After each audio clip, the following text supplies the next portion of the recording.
I'm to interview a patient, and I'd like to give you some thumbnail sketch of what Gestalt therapy stands for. Gestalt therapy is working on an equation: awareness, equal present time, equal reality. In contrast to depth psychology, we try to get hold of the obvious, of the surface, of the situation in which we find ourselves, and to develop the emerging Gestalt strictly on the I and thou, here and now basis. Any escape into the future or the past is examined as a likely resistance against the ongoing encounter. Modern man has alienated, given up so much of his potential that his ability to cope with his existence becomes badly impoverished. My aim is this: the patient should recover his lost potential.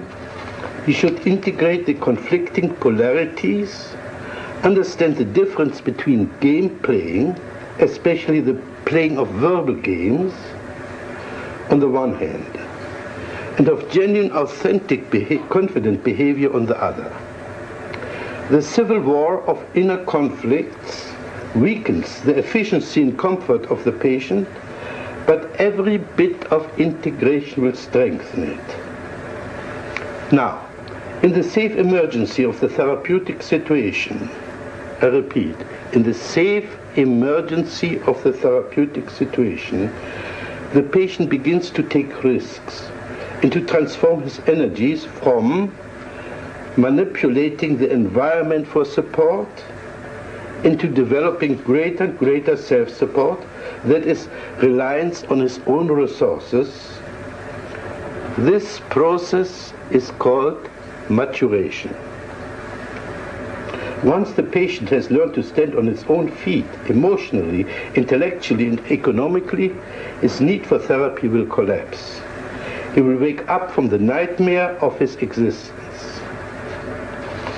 The basic technique is this: not to explain things to the patient, but to provide the patient with opportunities to understand and to discover himself.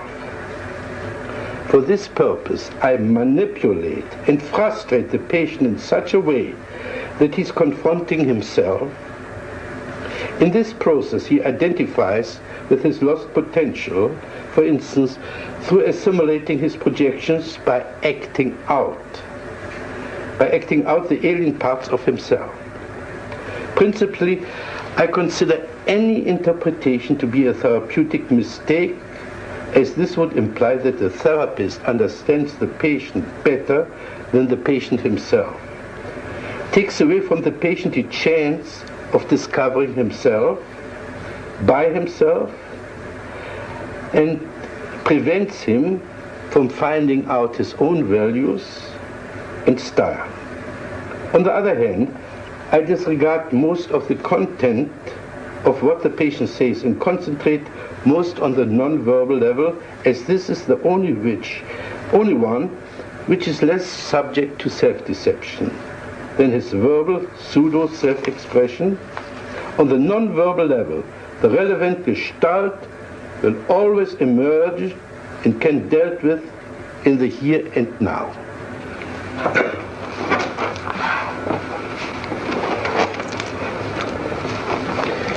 We are going to have an interview for half an hour.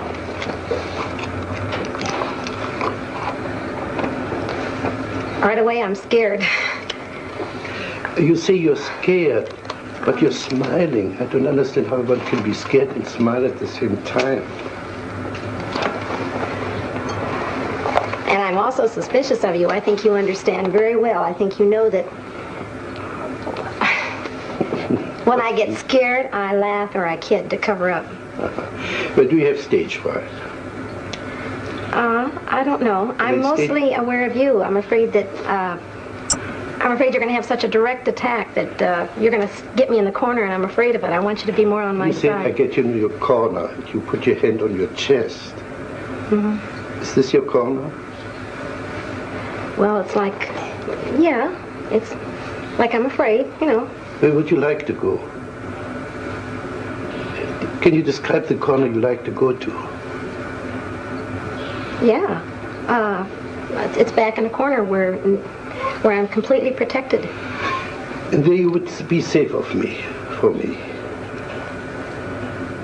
Well, I know I wouldn't really. Well, but it feels safer, yes. Imagine you were in this corner, and you're perfectly safe now.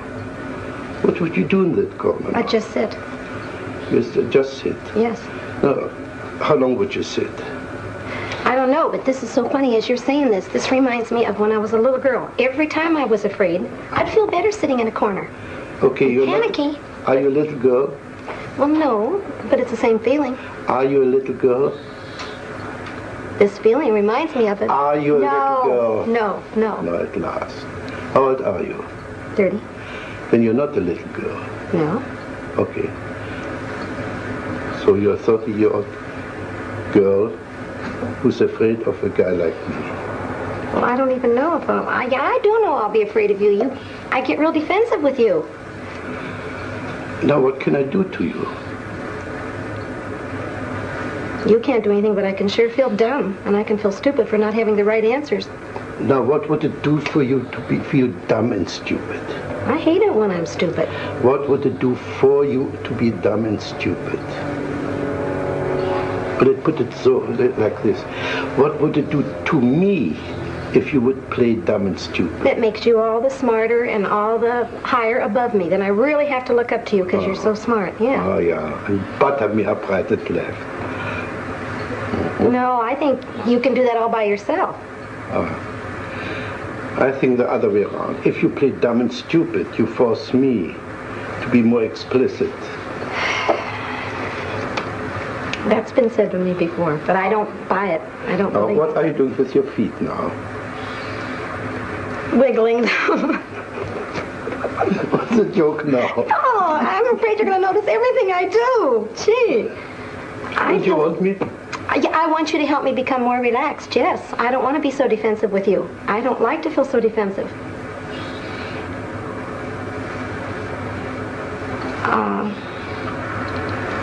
You're acting like you're treating me as if I'm stronger than I am, and I want you to protect me more and be nicer to me. Are you aware of your smile? You don't believe a word what you say. I do too, but I know you're going to pick on me for it. Sure, you're bluff, you're phony. Do you believe, you're meaning that seriously? Yeah. If you say you're afraid and you laugh and you giggle and you squirm, that's phony. You put in a performance for me. Oh, I resent that very much. Can you express it? Yes, sir. I most certainly am not being phony. I will admit this. It's hard for me to show my embarrassment, and I hate to be embarrassed. But boy, I resent you calling me a phony. Just because I smile when I'm embarrassed or I'm put in a corner doesn't mean I'm being a phony. Wonderful, thank you. You didn't smile for the last minute. Well, I'm mad at you. That's right. You didn't have to cover up your anger with your smile. Now, in that moment, in that minute, you were not a phony. Well, at that minute I was mad, though. I wasn't embarrassed. In other words, when you're mad, you're not a phony. I still resent that. I'm not a phony when I'm nervous. Again. I want to get mad at you. You know what I'd like to do? I want you on my level, so I can pick on you just as much as you're picking on me. Okay, pick on me.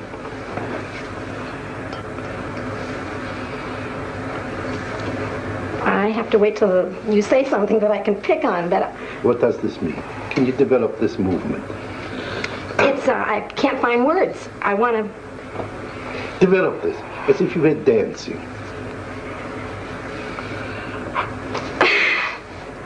I want to start all over again with you. Okay, let's start all over. I know a corner I'd like to put you on. I'd like to ask you a question, and because I have a feeling you don't like me right off the bat, and I want to know if you do. Can you now play Fritz Perls not liking Gloria? What would he say? He'd say that she's a phony, for one. Say you are a phony. You're a phony, and you're a flip little girl, and you're a show-off. What would Gloria answer to that? what I'd answer. I'd say I think you are too. Now say, tell this to me. You tell me what a phony I am. Well, I'm... Say, Fritz, you're phony. Well, phony's not quite the right word, but it's more like a show-off. A show-off. Like you know all the answers. Yeah. And I want you to be more human, and that doesn't seem very human to me. To know all the answers is not very human. Yeah, to right away find out how I'm kicking my feet, and why am I doing like this? Why are you doing like that? Oh dear, I've got eyes, I can see you're kicking your feet. I don't need a scientific computer to see that you're kicking your feet. What's big about that? You don't need to be wise to see that you're kicking your feet. I know, but it seems like you're trying to find some reason for it. I don't. It's your imagination. Okay, I know what I'd like from you. Can I tell you what I'd like from you? Yeah. I'd like you to be aware that I'm kicking my feet, and to be aware that I'm giggling when I'm really nervous, and accept it instead of putting me on the defensive having to explain it. I don't want to have to explain why I'm doing these things. Did I ask you to explain it? You said, why am I? Or what am I doing? No. Well, what am I doing, you said. That's right, kicking your feet. I didn't ask you to explain it. It's your imagination. That's not this Fritz, it's the Fritz of your imagination. It's a big difference.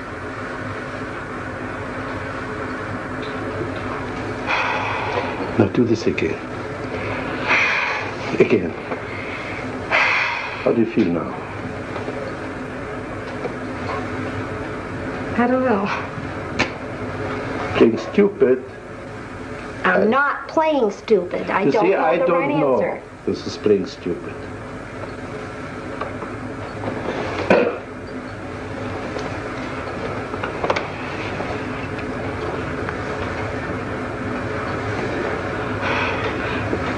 You did something with your hair there.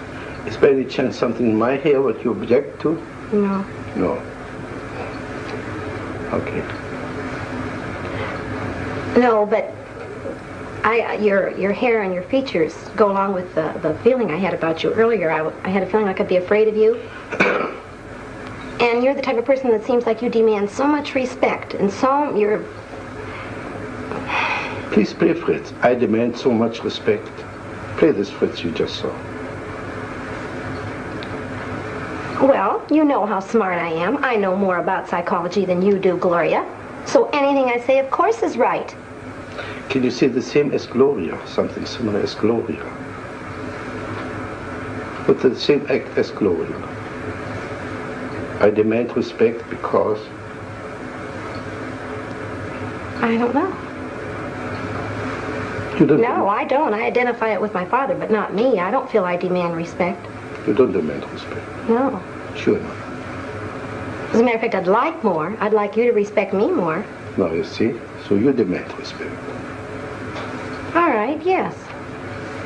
Yes, as a matter of fact, if I could demand respect from you, I would. But do it. Who's preventing you except yourself? Because I feel if I get myself out on the corner, you're going to let me just drown. You're not going to help me one bit, and I know that I can't quite come up to standards with you. What should I do when you're in the corner? Encourage me to come out. Ah, you don't have enough courage to come out by yourself. You need somebody pull little mamsel in distress out of a corner. Yes. So anytime you want somebody to pay attention to you, call into a corner and wait till the rescuer comes. Yes, that's exactly what I'd like. And this is what I call phony. Pardon me? This is what I call phony. Why is it phony? I'm admitting to you what I am. How is that a phony? That is a phony because it's a trick, it's a gimmick to crawl into a corner and wait there till somebody comes to your rescue. I'm admitting it. I know what I'm doing. I'm not being phony. I'm not pretending I'm so brave. I resent that. I feel like you're saying unless I come out openly and stand on my own, I'm not a phony. Baloney. I'm just as real sitting in that corner as I am out here all by myself. But you're not sitting in that corner. Well, not now.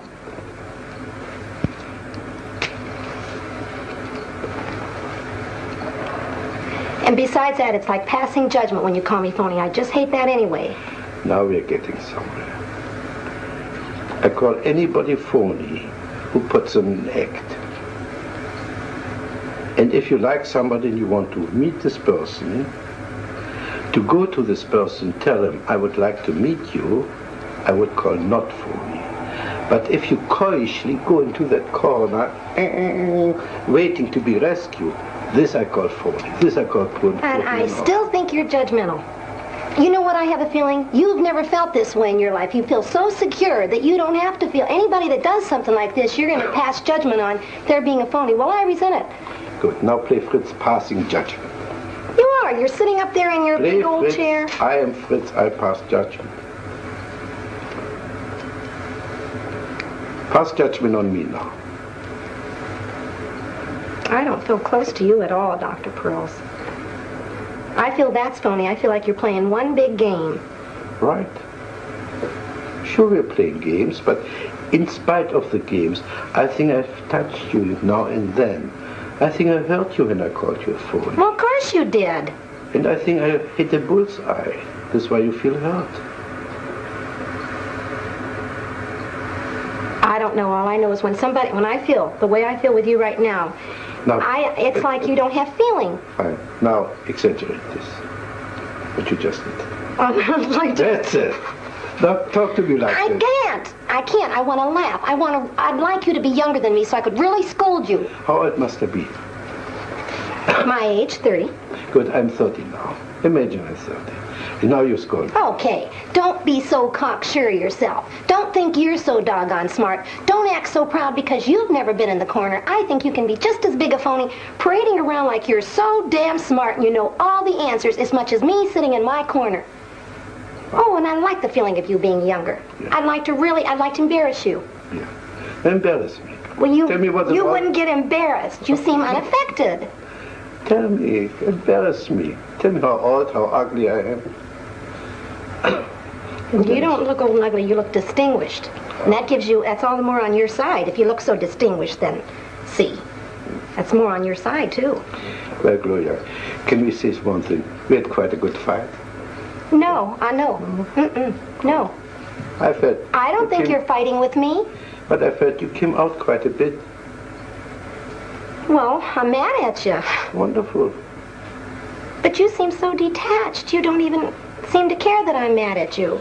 I feel like you're not recognizing me at all, Dr. Perls, not a bit. This is quite true. Our contact is much too superficial to be involved in caring. I care for you as far as, let's see, you're right now my client. I care for you as far as I like to, like an artist, bring something out which is hidden in you. This is as far as I care.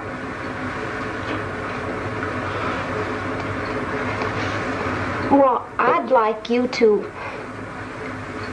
feel that it's frustrating. If I were to leave you right now and not see you again, it would frustrate me to feel like there hadn't been more contact. I feel completely out of contact with you. Like I'm talking to the baby that doesn't understand me, or something like that. I don't feel like we're a bit in contact, and that frustrates me. That bothers me more than being angry with you. I'd rather we were angry and fought than to have no contact. Yeah, this reminds me of when my husband and I used to fight. He sits there and he listens to me, but he's not even aware of how much I hate him and how mad I am at him. I'd rather affect you. You to really hate me or something. And I feel like you're purposely staying out of contact with me. How should I be? Give me your fantasy. How could I share my concern with you? I can't say in words. I know the feeling I'd see on you, but I can't say. It's just a feeling like, I don't know. It's like I want you to respect me more as a human being, that I've got feelings. Now we come back to the beginning. So you want respect? Yes, I do. I do. See. This is a different kind of respect than I meant the first time. But you need respect. Yes.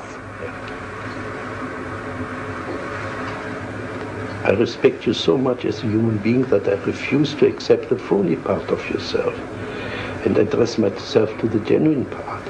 Right now, the last few minutes, you were wonderfully genuine. You were not playing anymore. I could see you were really hurting.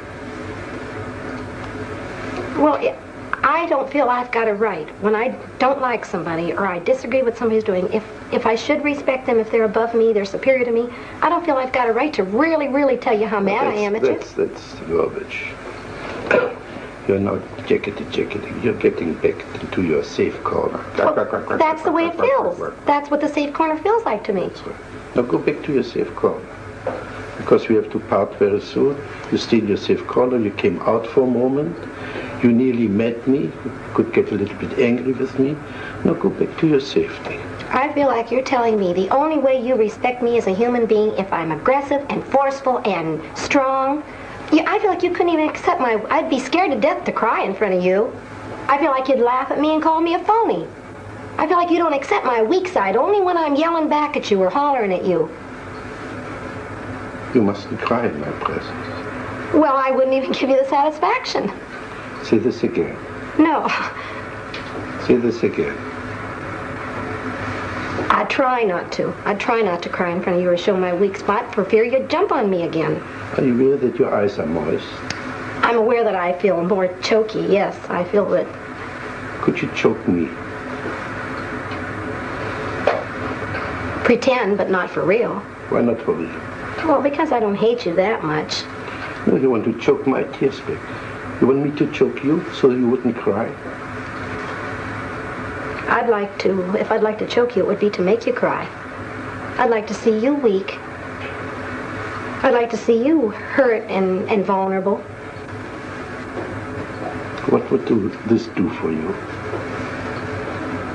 Make me feel like I'd have more of a right to be hurt and you wouldn't jump on me so quick. Would you jump on me if I would cry? No. Mm-mm. But I would jump on you if you would cry. You're sure of this? No, I'm not sure of it. Uh-huh. What would you like me to do if you were to cry? You're smiling something off. Well, because I got two feelings. I was going to say I'd want you to love me and hug me, but then I thought, no, I don't want to. What's your objection? I'd be scared to be too close to you. Now we're getting somewhere. First you want to be close to me. Now you're afraid to be too close to me. That's what I'm saying, but... That's right. Now we got the two poles of your existence. But they're two different feelings. Close, I mean emotionally, but not physically. Yeah. But we've got the two poles of your existence now. Either far away in a corner, or be so close that you get melt into one with the other person. And apparently you travel between the two extremes.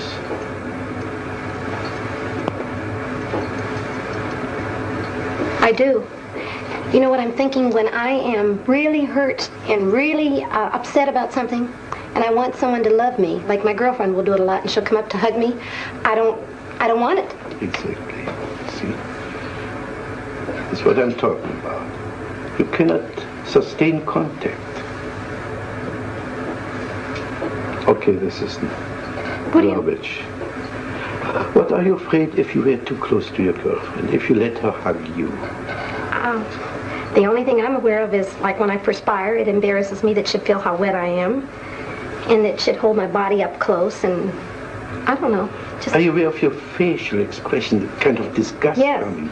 Yes, I am. Do this more, please. Again. It's icky. Again. It's just icky. I can just feel what it is. I don't like it. Can you say this to me, Fritz? You're icky.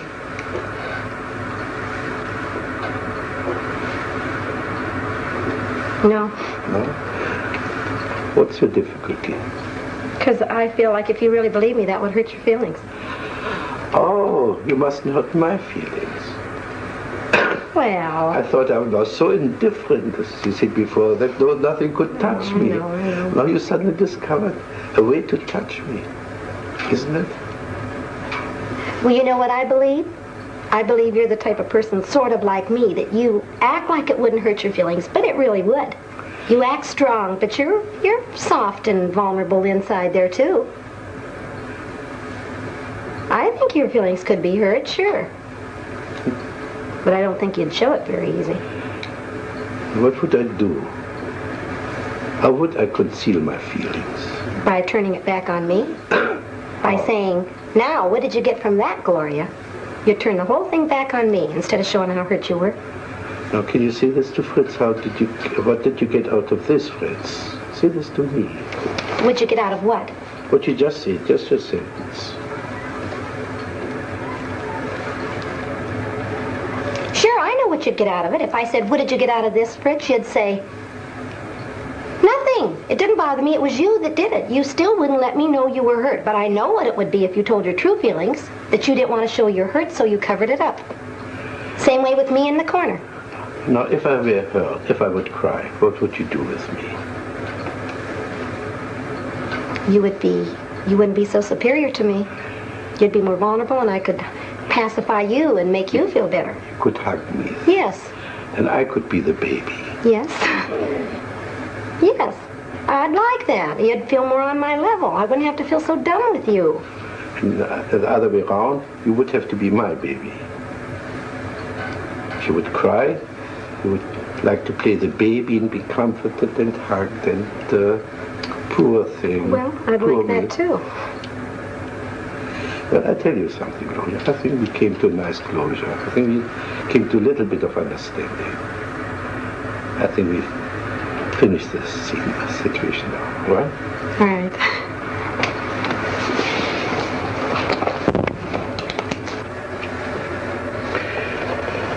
The demonstration was, in my opinion, quite successful and consistent with my theoretical outlook. The avoidance of the genuine encounter manifested itself in three ways. The patient was first taking control by putting on a smiling, sophisticated, phony mask of oscillating between a pretense of being frightened and yet at the same time having me figured out, thus being or believing to be fully in control of the situation. Secondly, she was withdrawing by fantasizing of hiding in a corner. Thirdly, she was blocking the real encounter of melting through crying, which then would have been the real emotional meaning of this meeting. The patient was capable of identifying herself with several fantasies she had projected onto me. This was especially evident with regard to her initial denial for a need to be respected. The need for environmental support started to come out besides her need to get respected. It was verbalized in a wish to be cared for, rescued from the corner, and so on. I broke off the session when the first tears began to appear. She began to play the role of the lonely child and apparently wanted to be hugged and comforted. But here too the assimilation of her projection began to work, and she began to experience holding me like a baby. Apart from assisting her and assimilating her in some projections, the main therapeutic factor was to show her the inconsistency of her verbal and non-verbal behavior. For instance, saying that she was frightened and smiling at the same time. A frightened person does not smile. Where I failed was in the direction of her embarrassment. This embarrassment was protected by her brazenness and anger. To get to her existential embarrassment, we would have to work through and eliminate the phoniness, that is the ease with which we can superficially assume any role that is required for a specific situation. This pseudo-adaptation is her way of coping with life. This is about what I got out of this session.